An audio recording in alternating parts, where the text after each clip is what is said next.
तारीख थी 9 जून 2019। समय रात के करीब 10:30 बजे। गांव के सबसे दक्षिण में रहने वाले रोहतास के घर से अचानक चीखने चिल्लाने की आवाज आने लगी थी। चीखने की आवाज सुनकर गांव के लोग चौंक गए, क्योंकि रोहतास का घर वैसे भी गांव के पूर्व में बाहर की ओर था। लोगों ने सोचा कि रोहतास के घर में शायद कुछ बदमाश घुस आ रहे हैं। दोस्तों, क्या हुआ था रोहतास के घर में? क्यों चीखने चिल्लाने की आवाजें आ रही थी? क्या थी पूरी कहानी? वह सब मैं आपको अपनी इस कहानी में बताऊंगा। लेकिन यदि आप हमारे चैनल पर पहली बार आए हैं तो इसी तरह की सनसनीखेज कहानियां सुनने के लिए हमारे चैनल जोर की कहानियां को जरूर ही सब्सक्राइब कर लें। तो चलिए बिना देर के हुए कहानी को शुरू करते हैं। उत्तर प्रदेश के जिला मुरादाबाद की तहसील ठाकुर द्वारा से लगभग 8 किलोमीटर दूर दक्षिण दिशा में स्थित है गांव निर्मलपुर।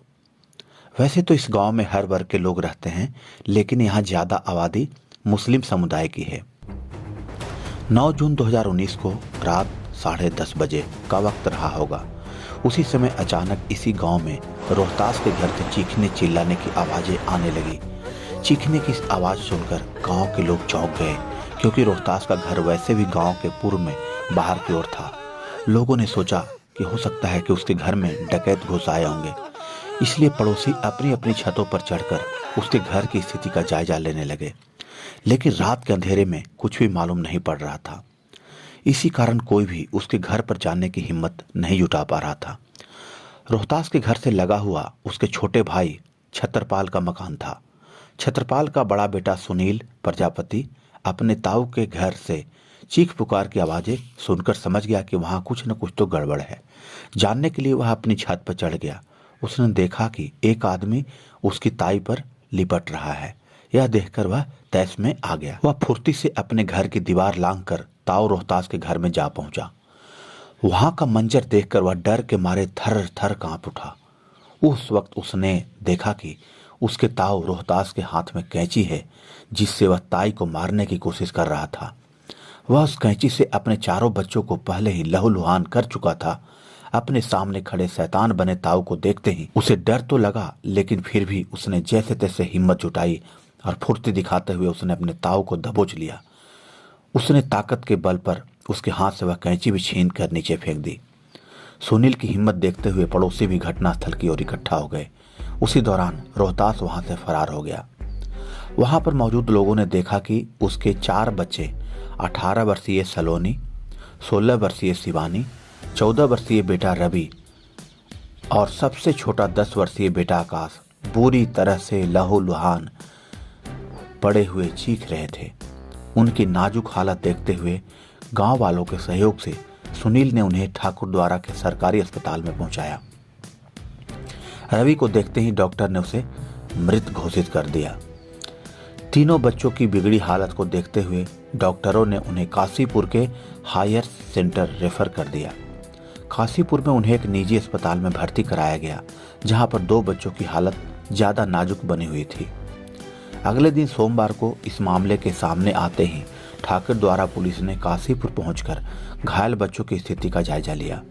पुलिस ने रोहतास की पत्नी कलावती से जानकारी हासिल की। पुलिस पूछताछ में कलावती ने बताया कि उसका पति रोहतास शराब पीने का आदी था। वह अपनी कमाई के ज्यादातर पैसे शराब पीने में ही खर्च कर देता था। वह और उसके बच्चे जब भी कभी भी उसके खर्च के लिए पैसे मांगा करते थे तो वह पैसे देने के बजाय उन्हें मारने पीटने पर उतारू हो जाता था।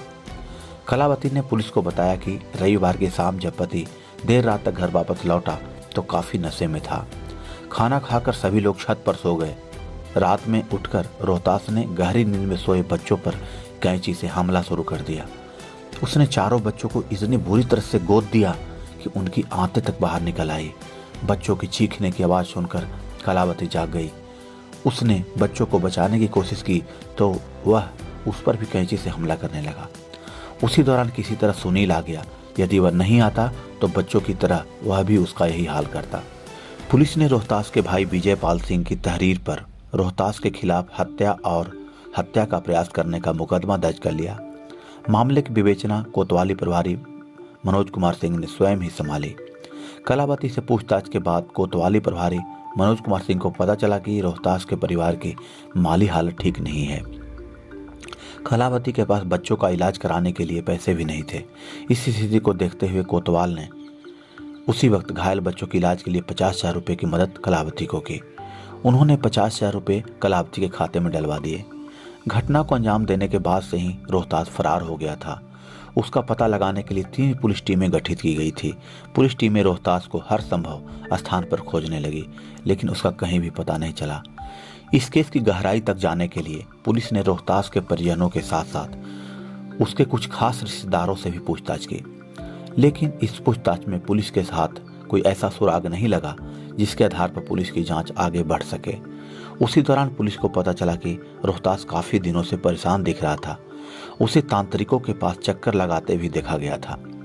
तांत्रिक का नाम सामने आते ही पुलिस ने कयास लगाया कि कहीं यह सब मामला तांत्रिक से ही जुड़ा हुआ तो नहीं है। पुलिस ने उसकी बीवी कलावती से इसके बारे में पूछताछ की तो उसने बताया कि उसे किसी के द्वारा जानकारी तो मिली थी कि वह आजकल किसी तांत्रिक के पास जाता है। क्यों जाता था यह पता नहीं था। गांव के कुछ लोगों ने पुलिस को बताया कि रोहतास अक्सर किसी खजाने के मिलने वाली बात कहा करता था। उसने गांव के कई लोगों के सामने ही कहा था कि उसे बहुत जल्दी बहुत बड़ा खजाना मिलने वाला है। उस खजाने के मिलते ही उसकी सारी गरीबी खत्म हो जाएगी, लेकिन उसने कभी इस बात का जिक्र नहीं किया था कि उसे खजाना किस तरह से मिलने वाला है। तांत्रिक की बात सामने आते ही पुलिस के सामने थाना डिलारी की घटना सामने आ गई। अब से लगभग 15 साल पहले थाना डिलारी में गांव कुरी में तांत्रिक के कहने पर एक आदमी ने अपने परिवार के 5 सदस्यों को गड़ा खजाना पाने की लालसा में इसी तरह मौत की नींद सुला दिया था। अब पुलिस टीम उस तांत्रिक को खोजने लगी जिसके पास रोहतास आता जाता था, पर काफी प्रयास करने के बाद भी तांत्रिक का पता नहीं चला। इसके साथ पुलिस ने आरोपी रोहतास की तलाश में आसपास के गांव में छापे मारे, लेकिन कहीं भी उसके बारे में जानकारी नहीं मिली। इसके बाद पुलिस ने उसकी गिरफ्तारी के लिए उसकी फोटो लगे पोस्टर छपवाकर अलग अलग गांव और जिले के कई थानों में लगवा दिए थे, जिसमें इनाम की घोषणा भी की गई थी। पुलिस की टीम अपने काम में जुटी थी। उधर अस्पताल में भर्ती रोहतास के दूसरे बेटे आकाश ने भी दम तोड़ दिया था। इस सूचना से सारे गांव में मातम सा छा गया था।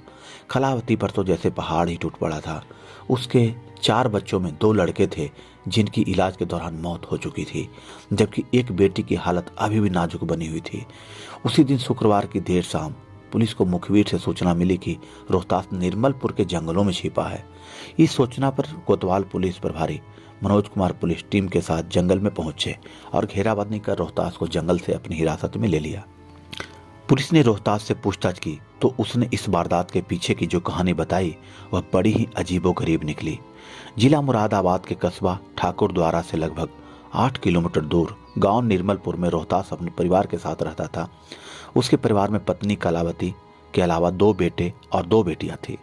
रोहतास टेलरिंग का काम करता था। उसके पास खेती की 2.5 बीघा जमीन भी थी। बच्चों को पढ़ाने की खातिर उसे ज्यादा पैसे कमाने की इतनी धुन थी कि टेलरिंग के काम के साथ साथ वह गांव में चौथाई पर जमीन लेकर उसमें भी खेती करने लगा था। कई साल पहले की बात है। रोहतास का अपने घर वालों से जमीन को लेकर विवाद हो गया था, जिसमें कलावती ने भी बढ़ चढ़कर हिस्सा लिया था।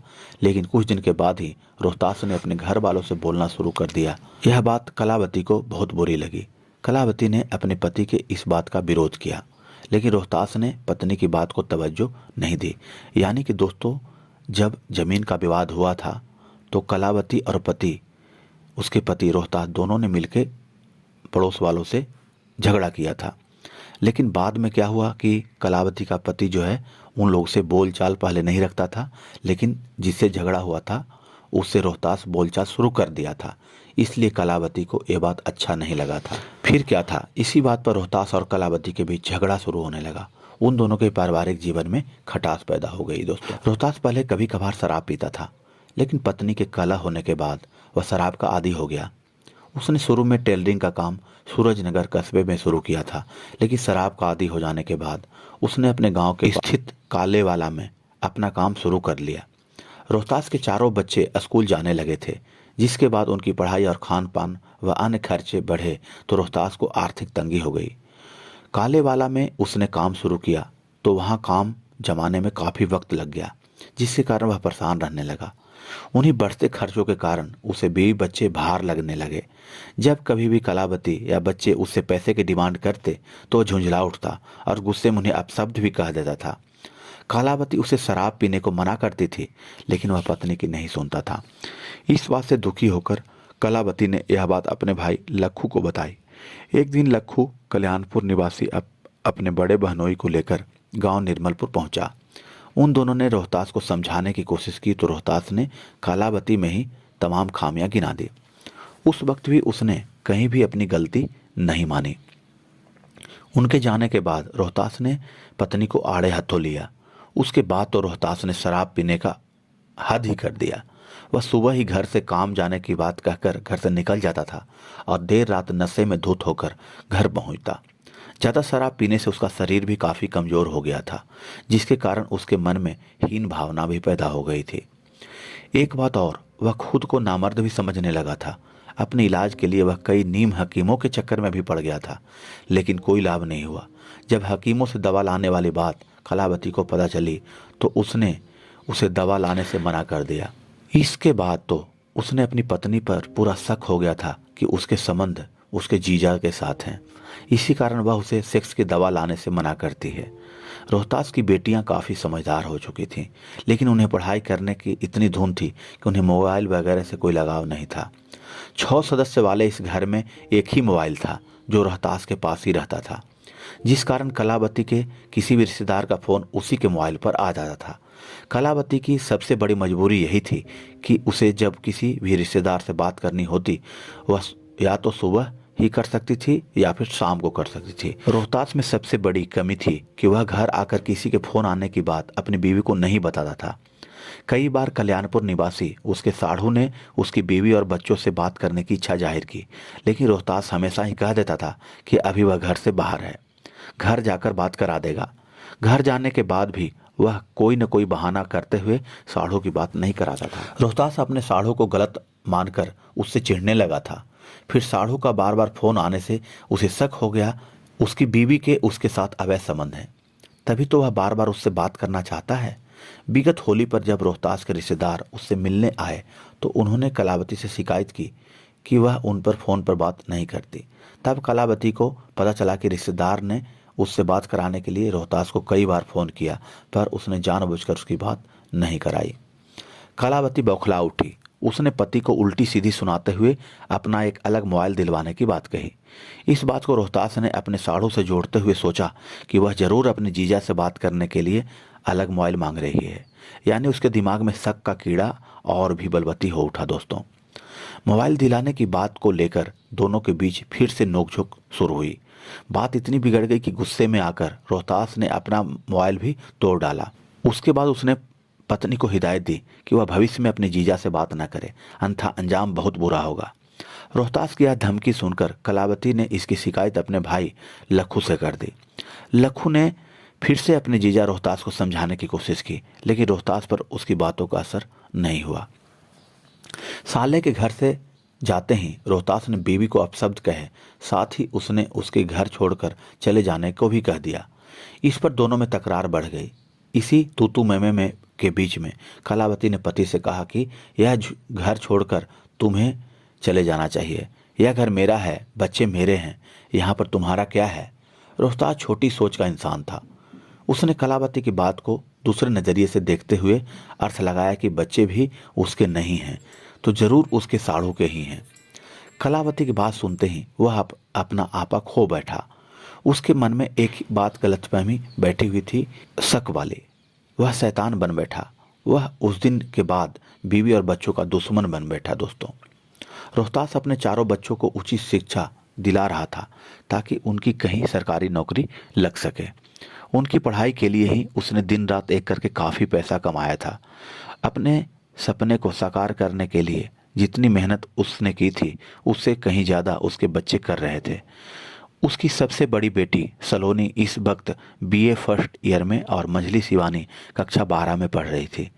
उसका बेटा रवि गांव गोपीवाला के जनता इंटर कॉलेज में 9वीं कक्षा में तथा सबसे छोटा आकाश यहीं पर कक्षा 7 में पढ़ रहा था। बीवी और बच्चों के प्रति उसके दिल में नफरत पैदा होते ही उसके दिल में शैतान पैदा हो गया। उसने प्रण कर लिया कि अगर ये चारों उसके साड़ों के हैं तो सभी को खत्म कर डालेगा। इसके बाद वह हर रोज अपनी बीवी और बच्चों को मौत की नींद सुलाने के लिए नए नए प्लान बनाने लगा, लेकिन वह अपनी साजिश में कामयाब नहीं हो पा रहा था। इस दर्दनाक हादसे को अंजाम देने से 2 दिन पहले रोहतास उस रोज दुकान पर जाने के लिए घर से निकला, लेकिन इसी उधेड़बुन में लगा रहा कि बीवी बच्चों को किस तरह से मौत की नींद सुलाया जाए। वह दुकान जाने के बजाय दारू पीने के लिए इधर उधर भटकता रहा। 16 जून 2019 की शाम को वह जिस वक्त अपने घर पहुंचा तो उसने कुछ ज़्यादा ही शराब पी रखी थी। इसके बावजूद भी उसकी बीवी ने उसे खाना खिलाया। वह खाना खाकर छत पर जाकर सो गया।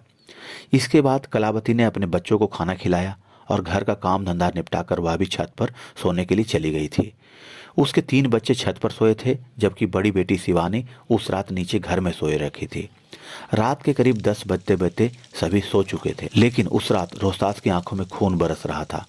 वह काफी समय से सभी को उसके सोने का इंतजार कर रहा था। उस रात उसने घर आते ही सबसे पहले अपनी बड़ी कैंची का नट बोल्ट खोलकर 2 भागों में कर लिया। उसका एक हिस्सा चाकू की तरह हो गया था। कैंची के एक हिस्से को उसने रात में सोते सोते अपने सिरहाने रख लिया था। जब उसकी बगल में लेटी बीवी नींद में खर्राटे भरने लगी तो उसके अंदर बैठा शैतान जाग उठा। वह अपने बिस्तर से उठा और सीधा दूसरी छत पर सोए तीनों बच्चों के पास पहुंच गया। उसने आव देखा न ताव शैतान बनकर कैंची के एक भाग से बच्चों पर ताबड़तोड़ वार करने लगा। देखते ही देखते बच्चे चीख पुकार मचाने लगे। बहन भाइयों की चीख पुकार सुनकर जैसे ही शिवानी जीने पर आई तो रोहतास ने उस पर भी जानलेवा हमला कर दिया।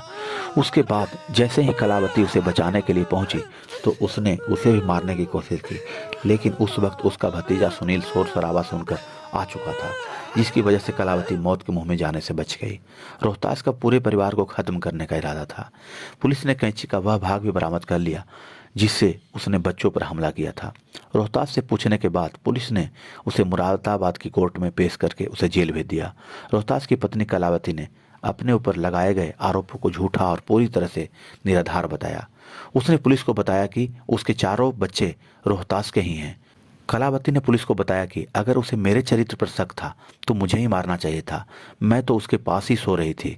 गांव में इस मामले को लेकर चर्चा थी कि रोहतास ने गड़ा खजाना पाने के लिए ही किसी तांत्रिक के कहने पर यह कांड किया था। दोस्तों, इस तरह से आप देख सकते हैं कि शक की बुनियाद पर टिके हुए रिश्ते का अंजाम क्या होता है। दोस्तों, मेरा कहानी सुनाने का उद्देश्य यह नहीं है कि किसी की भावनाओं को ठेस पहुंचाया जाए। मेरा कहानी सुनाने का यही उद्देश्य होता है कि समाज में हो रही घटनाओं से आपको सजग करना है, सजेस्ट करना है। तो दोस्तों, यदि आपको कहानी अच्छी लगी हो तो वीडियो को लाइक करें।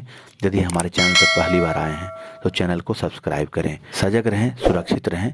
मिलते हैं अगले एपिसोड में। धन्यवाद।